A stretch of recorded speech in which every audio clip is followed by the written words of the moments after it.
We are following the breaking news out of New Orleans after a white pickup truck rammed into individuals on Bourbon Street in the early hours of 2025, around 3:15 a.m. A white pickup truck turned onto Bourbon Street, running his truck into individuals, killing now, as confirmed by the FBI, 15 people. Multiple people still in the hospital being treated for their injuries as well. The suspect has, in fact, now been neutralized, identified as a 42-year-old male who was born in the United States, living in Texas, serving in the Army for 9+ years, the Army Reserves for 5 years as well. I want to bring in George Solis, who's on the ground for us in New Orleans, to talk more about the scene on the ground, how people are feeling, the energy of folks right now, George, in New Orleans. Yeah.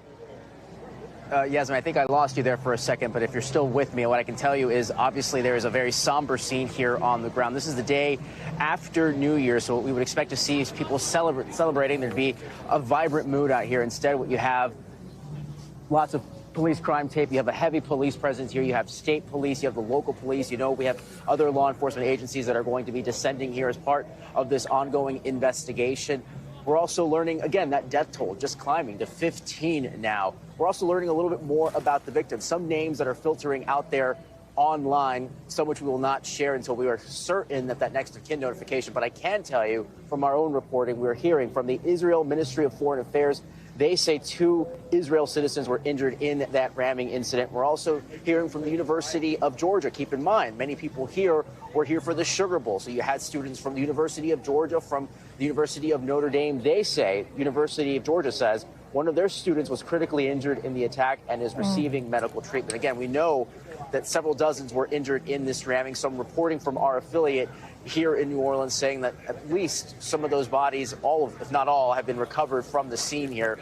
So again, now begins that tedious process of recovery, identification. And again, all of this happening under the backdrop of what would ordinarily be a New Year's Day celebration. We know, again, the Sugar Bowl postponed now until tomorrow. We're hearing at 3 p.m. is when they expect that kickoff to happen. The community here, of course, reeling. This is, or again, not what you would ordinarily be seeing this New Year's Day, Yasmin.